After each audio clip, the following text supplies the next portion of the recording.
Hello guys, good morning. Welcome to Rhona's little home, and today guys, I'm too excited to share it with you because today is my 19th day in my low carb diet, and it sounds really effective for me because before I started this diet, I was weighing 60 kilos, and I'm happy now guys because from 60 kilo it drops down to 52 kilo after the 19 days of strict low carb diet, except the food that I've been eating before, which I don't know that it is belong to the caution list. And before I proceed guys, I just wanna say thank you again to Ate Shirley always for always being there for me, for keep reminding me if ever I've eaten a wrong food that was not belong to the safe food list. And thank you again for keep on sending me some videos that help me learn more about low carb diet. And thank you for being my personal health coach because it really helps me become more motivated. I just wanna share with you guys if when my high blood pressure or hypertension started and why I got a high blood pressure or hypertension. Way back 2008 guys, I came here in Bahrain with a normal blood pressure of 120 over 80 in my medical. Then I joined in one of the fast food here, Just Miss Corporation, and I worked there for almost 2 years. And you know what are the foods that we are serving in the fast foods? Of course, burgers, French fries, and at the time, my favorite is the well done French fries. So everything are unhealthy. So everything as per to my present diet, it's belong to the danger list.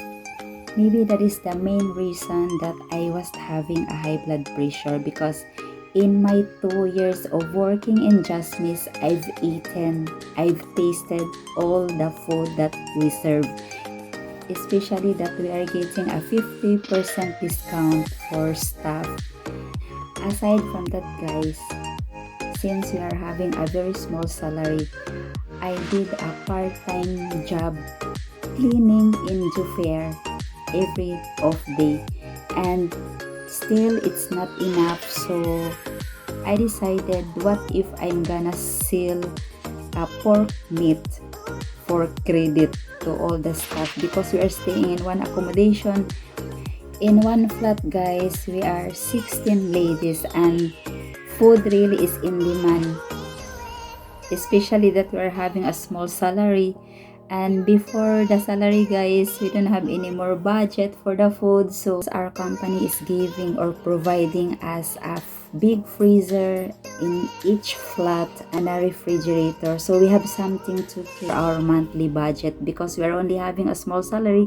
So every salary we will purchase something for our month budget. Then I contacted my cousin guys because she is working in one of the company that supplying frozen foods in all the hotels and restaurants here in Bahrain, and she recommended me their meat production manager. And I speak to the manager and he told me that I can take the order, but on the first order it should be on cash basis. So I made the order and I think it's 20 kilos with 1 kilo each packet. So I'm taking the 20 kilos and we deliver it to my accommodation. And I keep it in our freezer and I sell it to all my colleagues and it's for credit. And the second order guys, the manager allowed me to order in a credit basis, so every month I increase my order. So from 20 kilos guys of order, I increase my order every month until I end up to 120 plus kilos a month before I start. And at that time I was having already a reseller, and one of my friend also is supplying to their company up to 50 kilos, and one of our supervisor is supplying 20 to 30 kilos to the males accommodation, and the rest I am the one supplying to the ladies accommodation. And at that time guys, if I don't have any budget, I will be forced to use my pork meat stock for cooking for my food consumption. And maybe that is the reason why my blood pressure was getting more higher during that time when I transferred to the new company. It's also a restaurant. They are serving a buffet. They are serving lunch and dinner buffet daily, and we are getting a free food at that time.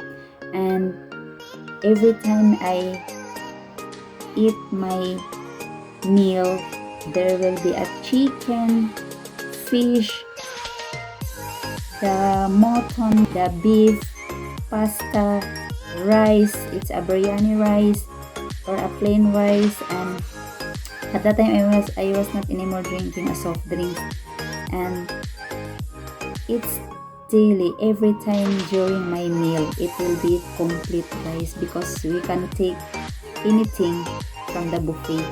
And it will be 2 times in one day, because it's lunch and dinner. It's during duty time. And there were times also that one of my colleague, if ever it's not busy, usually here guys in the restaurant, when they will clean the chicken, they will remove the skin and throw it in the garbage. And one day guys, we decided to ask the chef not to throw the chicken skin, because we're gonna fry that, and I'm gonna stay in the counter, and my colleague will go to the kitchen and cook for the chicken skin. And after cooking, we will divide that into 2, and we're gonna take it out. Maybe that is the reason why my blood pressure was spiking too higher at that time, because I got a lot of fat intake, protein intake, and much of carbohydrates also intake in my body.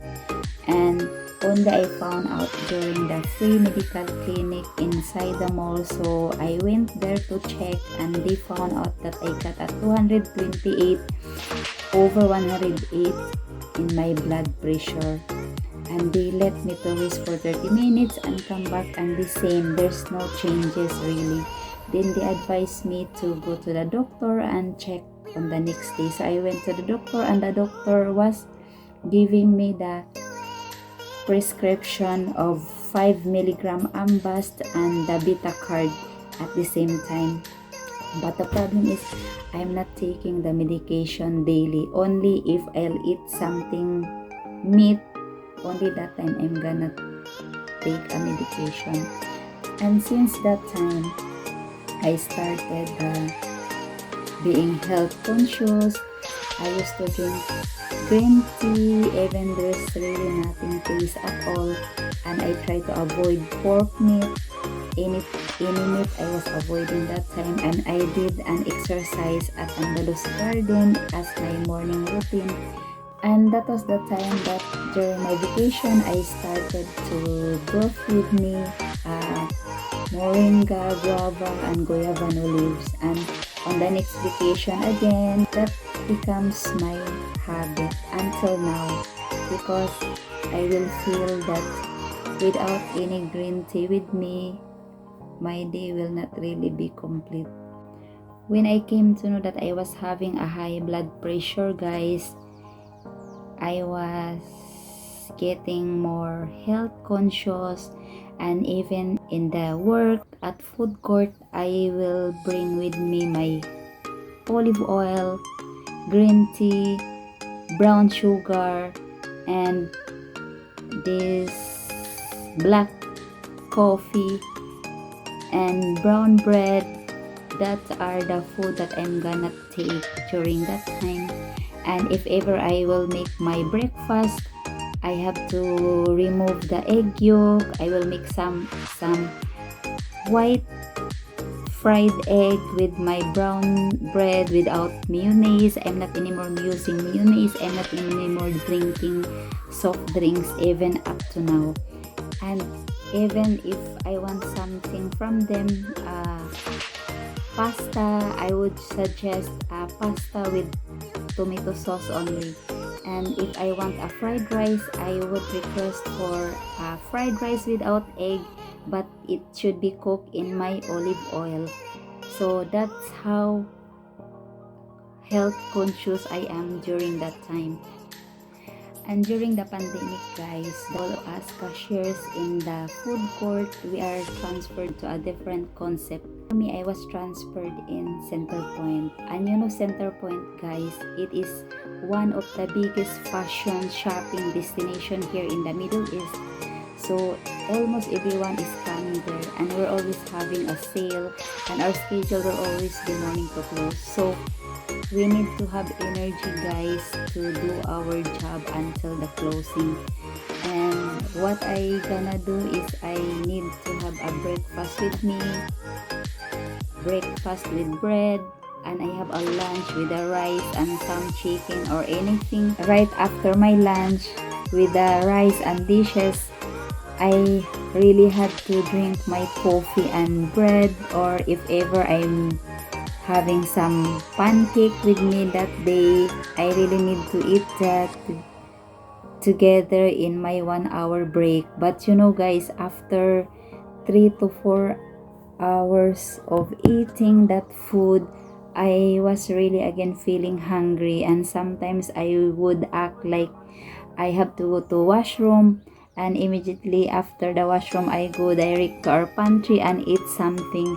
And in the closing time also, guys, while we're going down to our transport, or sometimes inside the transport, I really had to eat again for my bread. So always I have bread with me because I'm really afraid of getting hungry anytime. So at that time I was really becoming fat, and after I come to know about this low carb diet, immediately I really applied it to myself. And thank you again, Atisha, and thank you to Dr.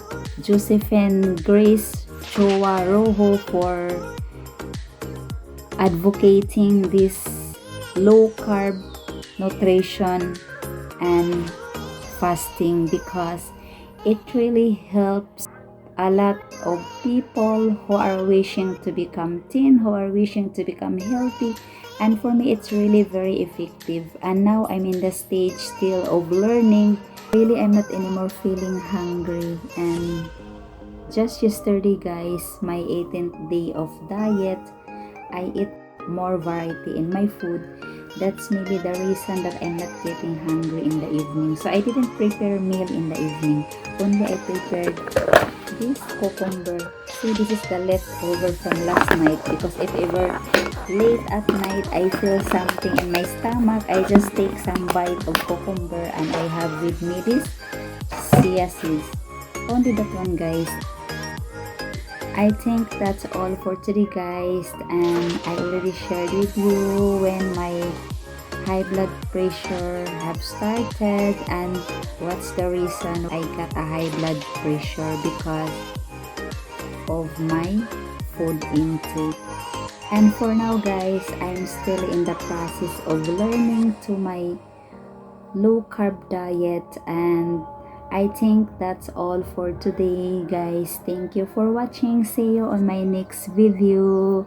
Bye, guys.